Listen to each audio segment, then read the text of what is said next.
سلام البنات، ان شاء الله تكونوا كامل بخير. من بين حلوياتنا الجزائريه التقليديه تشراكه مسكر، يجي روعه البنات، يجي يذوب في الفم، حشو معسل، بنتو بالناطه، رواة. الطريقه نتاعو تتسهله ويجي من اروع ما يكون. بلا ما نطول عليكم جوزوا مباشره نتعرفوا على المقادير، طريقه التحضير، ونبداو على بركه الله.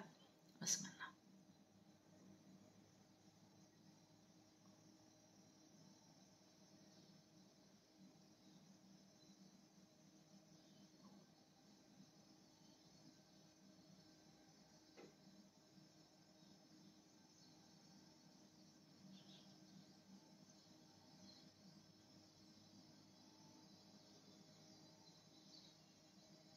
بالنسبه لمقادير العجينه البنات، نحتاج 3 كيلات نتاع الفرينه يكونوا ممسوحين كما راكم تلاحظوا.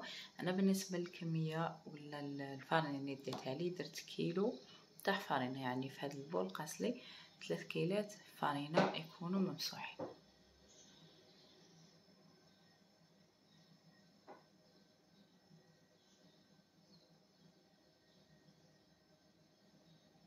هكذا كما راكم تلاحظوا.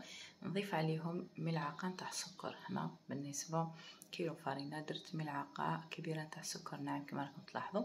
عندنا ملعقه ونصف تاع لافاني، عندنا شويه تاع الملح ولا رشه تاع الملح، ونخلط النواشف كما راكم تلاحظوا. نضيف عليهم هنا يعني نكونوا مغربلينهم ولا يعني نفوتوا عليهم بالفوي، يعني باش ندخلوا هذاك الهواء في الفرينه باش اي حلوه نتاعنا تجي خفيفه البنات. هنا عندنا كيله ناقصه غير شويه فقط نتاع ليدام كما راكم تلاحظوا، يكون هكذا كما راكم تلاحظوا. لا تقدروا ديروا سمن، تقدروا ديروا مارغرين ولا زبده ومارغرين ولا زبده وسمن، يعني كما حبيتوا. انا كنت شاركتكم يعني فيما سبق درتو بالمارغرين، درتو بالزبده، هذه المره درتو السمن ودرت فيه ملعقه نتاع زبده. هنا شوفوا شحال كان ناقص، نفيضوه زيت. هذاك الزيت غير يعني يفيض غير شويه نتوقفوا، يعني ما نخلوش يفيض البنات، يعني غير تفيض هذيك الغرفيه ولا هذاك البول، يعني نتوقفوا ما نخلوش يفيض بزاف البنات. يعني هكذا بهذه الطريقه نحي كامل هذاك اللي كان يعني راه محسوب، ومن بعد نبسس الفرينه تاعي. لهنايا شوفوا راح تحسوها بلي تلمت لكم، يعني لهنا من بعد راح تحتاج كميه تاع المزهر والماء كافيه البنات، لانه شوفوا كي نطم لكم بهذه الطريقه ما نروحوش نديروا له شويه ونقولوا يعني نطمنا، لانه راح يجيكم يتحتت ولا يعني كما الغريبيه ولا. لذلك طولوا الماء الكافي يعني للعجين تاعنا.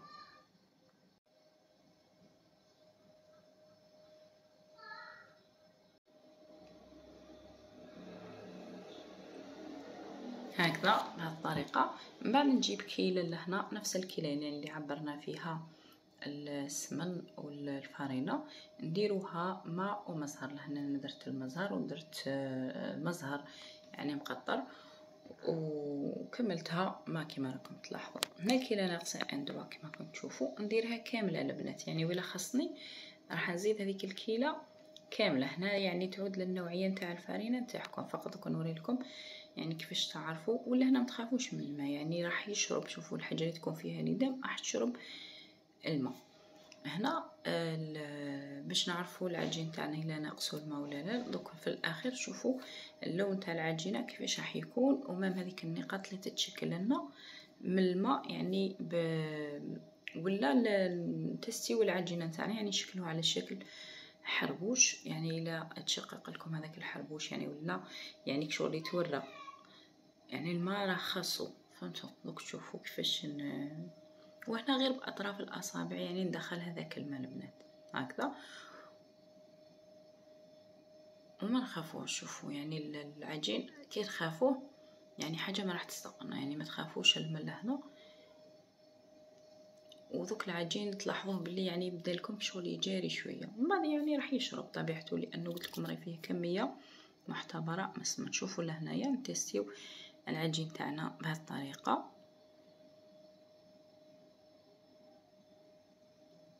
وكي ندير المزهر يعني بلا ما نعجن البنات، فهمتوا؟ يعني غير باطراف الاصابع. شوفوا لهنا الكيله داهالي كامله البنات، شوفوا.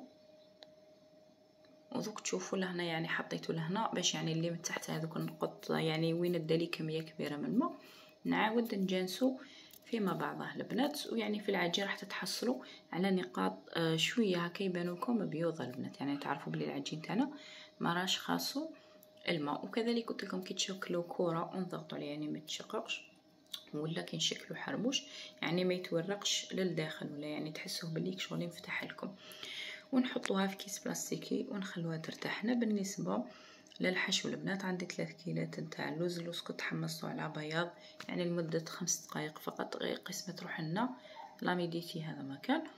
من بعد يعني طحنته شويه اخشن كما راكم تشوفوا. عبرت 3 كيلات. هنا 3 كيلات نتاع اللوز، ديروا كاوكا ولا لوز يعني كما حبيتوا. عندنا كيله ناقصه اندوان تاع السكر كما راكم تشوفوا. ونعاود نطحنهم للمره الثانيه. هنا تقدروا تطحنوا السكر، تقدروا يعني طريقه راح تكون ابسط من هذه. شوفوا البنات انا كنت راح نبيتو، يعني اللي راح تخدم في نفس النهار ولا تحكم هذاك السكر البنات تشمخوا بالمزهر، يعني تشمخوا فقط بالمزهر وتحرك يعني حتى وين يذوب هذاك السكر تماما وترمبيه. وكاين وين خطرات يعني تكونوا مغصوبين مثلا بزاف ولا نديروا الكسرونه يعني ولا بول فوق حمام مائي ولا على النار يعني مباشره، ونشمخوه فقط بالمزهر ونحركوا حتى وين يذوب هذاك السكر تماما يعني على النار. ما نخلوش يوصل لدرجه الغليان، يعني غير قيس ما يسخن ورانا نحركوه بالفوي يعني شغل لي يذوب في الدفا هذاك تاع المزهر فقط. يعني هنا بالنسبه لي تكون مغصوبه. هذه في المرات القادمه باذن الله نشارككم الطريقه. هنا ضفت لهم رشه نتاع القرفه وملعقه نتاع زبده وراني نعجن بالمزهر البنات كما راكم تشوفوا. ونضغط يعني باش ما يجراليش الخليط لانه راح نزيدو نخدموه براحه الكف هكذا. وتلكم واللي تكون مغصوبه يعني دير الطريقه اللي تحدثنا عليها. يعني انا خدمتهم بيتهم، يعني خدمت كلش هذا، خدمتهم مخبز يعني خدمتهم كامل في مره وبيتهم من ذاك غدوه يعني باش سهلت على روحي وخدمتهم.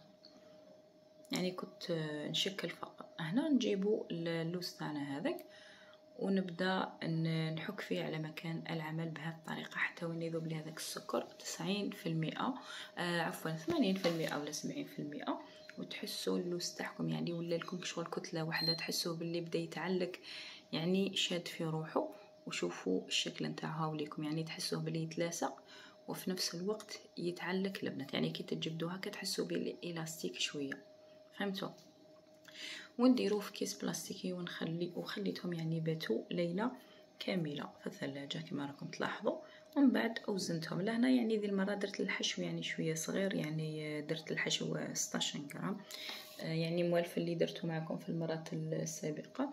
درت الوزن 20 غرام 22 غرام. جات الحبه يعني محشيه من الداخل يعني فيها حشو بزاف البنات، يعني تبان لكم كما مقروطه الوزن. هذه المره درت 16 غرام فقط يعني على حساب العجينه. يعني الكيلو تاع الفارينه جا فيه يعني اللوز، يعني الكميه تاع اللوز اللي درتها جاتني 16 ولا 15 غرام. 16 غرام وواحد زوج حبات ولا جاو 15 غرام البنات. نفس العجين يعني كما راكم تلاحظوا العجين بالنسبه للعجين وزنتها 35 غرام البنات كما راكم تشوفوا. شوفوا العجينه كي ارتاحت يعني تجيكم ما شاء الله البنات، شوفوا ولا غلطه.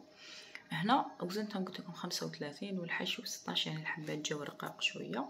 يعني الا جاتكم حبيتوا الحبه كبيره ديروا الوصفه اللي درتها في المره اللي فاتت يعني المره السابقه. هنا شوفوا نبسط العجين يعني، والعجين هذه شوفوا كي تخلوها ترتاح وتعطولها المقدار الكافي من الماء تكوني ما راحش تعبكم. وقد ما تبسطوها حبيتوا التوراق يعني ما تضغطوش، يعني تضغطوا غير على الحشو في البدايه دوك نوري لكم. حبيتوا يعني يجيكم ما يبانش الحشو من العجين يعني كل ما نلويو يعني خطره نضغط يعني باش من جهه نخرج الهواء ومن جهه يعني باش يمتزج لي هذاك العجين مع الحشو عفوا كما راكم تلاحظوا هكا. وإلا حبيتو مرق يعني نضغط المره الاولى ومن بعد نفوت قباله يعني نرولي هذاك الحربوش قباله راح يجيكم مورق البنات. شوفوا العجين نضغط عليها كامل نغلق يعني نسودي كامل الفتحات هذيك، ويعني غير في الجهتين كما راكم تلاحظوا نخلي في الوسط باش يقعد لنا بومبي. ومن بعد نعاود ندورها ونشكل يعني وين تبان لكم يعني غلقناها نديروها من تحت وشوفوا شكلها. يعني لهنا فقط ما ترقوهاش يعني كما راكم تشوفوا فيا رققتها باش ما تنحرق لكمش يعني مع الاطراف، يعني بياخدش غير يشموا النار ينحرقوا. ومن بعد شوفوا ستفتهم في البلاطو ونغلقوهم كما راكم تلاحظوا يعني. وبينت لكم بالكيردون خليت فتحه رقيقه للنت باش ونلصقوهم يعني. شوفوا كما نقربوهم بعضها باش كي ينفتحوا لكم ينفتحوا غير شويه، ما نظلوش نعاودوا نرجعوهم نخرجوهم من الفور ونعاودوا نسقموهم نعاودوا نرجعوهم. صافي كي ديروا لهم هكاك شوفوا كي ينفتحوا شوفوا يعني وتجيكم الحبه كامل، الحبات كامل كيف يعني يجوا كامل على حبه. ونثقبوهم بطبيعه الحال. هنا خلوهم يعني يرتاحوا. يعني انا خدمتهم من بعد خليتهم يرتاحوا. من بعد الحشيه طيبتهم يعني صنعتهم من الصباح الحشيه طيبتهم البنات على 180 درجه غير يتحصل لكم على اللون يعني الغاز يعني من تحت تحسوهم بلي زيدوا شعلوا لهم شويه من الفوق باش يعطيكم هذاك اللون يعني. المهم طيبوش فوق حسابهم، كل ما زاد الطياب كل ما الحشو يعني يبس بطبيعه الحال ويجيكم حجره. لذلك اعطوهم حقهم في الطياب فقط يعني ما تكثروا لهمش في الطياب ولا تقولوا يجوا حموره بزاف ولا يعني تحسوا بلي العجين تاعكم كامل نشفت وبدا اللون يعني في الورد يعني شغل يبداو في الغوز هكذا شويه ولا يعني. نشعلوا لهم نزيدوا نعطوا لهم لون خفيف وما خلوهمش في الفرن قد ما يطولوا. قلت لكم قد ما الحشو يجي يابس البنات. بالنسبه فاش نشربوهم ولا فاش يعني كاين اللي يدير المزهر، انا ندير سيرو البنات. ندير كاس تاع السكر بزوج كيسان تاع الماء نخليهم يغلي لمده 15 دقيقه مع شريحه تاع الليمون نخليهم يبردوا. من بعد نزيد لهم شويه نتاع مزهر البنات. حنا تكسرت من بعد السكر نكون مغربلينو. هنا اللون بالنسبه للون هذا انا كانت عندي يعني شويه نتاع سيرو من الاول يعني، وكانت بقيت لي واحد شويه نتاع الحسل فقط تاع المنزل ضفته له. هذا ما كان على ذاك جا اللون هكاك. المهم انا تشرب يعني نشرب يعني في كامل الشرك اللي خدمته معكم سابقا. ندير كاس سكر وقلت لكم زوج كيسان ماء وشريحه القارص خليهم يغلوا لمده 10 دقائق ولا ربع ساعه. طفي عليه نخليه يرتاح يعني حتى وين يبرد تماما ونحتل من ذاك غدوه. من بعد نزيد له شويه نتاع المزهر. من بعد نجيب السكر لهنايا يعني نغربلو كيديروا في الساشي الا كانت عندهم كونتيتي ولا الا ما كانتش عندكم يعني غير في جفنه صغيره ولا ديروا هذه الطريقه. ندير لهنا السكر ناعم نكونوا مغربلينو ضروري البنات. ندير الشرك نتاعي يعني نصفيه نغطسو غير ندخلوه خرجوا برك باش ما يتشرب لكمش. ونديرو ندفنو كما نقولوا نضغط عليه 5 دقائق ولا حتى 10 دقائق يعني نصيبو تشرب لي كامل هذاك السكر نحيلو كامل هذوك الزوائد كما لاحظتوني. ونصفي فوقو يعني شويه تاع سكر ناعم عادي البنات. وهي ليكم النتيجه يعني نغربلوه في الاخير يعني تسكروه خضره خير من يعني نسكروه 2 مرات. هاي ليكم النتيجه ان شاء الله تجربوه وينال اعجابكم. الى عجبكم لا فيديو بطبيعه الحال ما تنسونيش بجيم خلوا لي رايكم في التعليقات فعلوا الجرس ليصلكم كل جديد. هلا في روحكم ونلتقي في وصفات اخرى باذن الله. والسلام عليكم ورحمه الله تعالى وبركاته.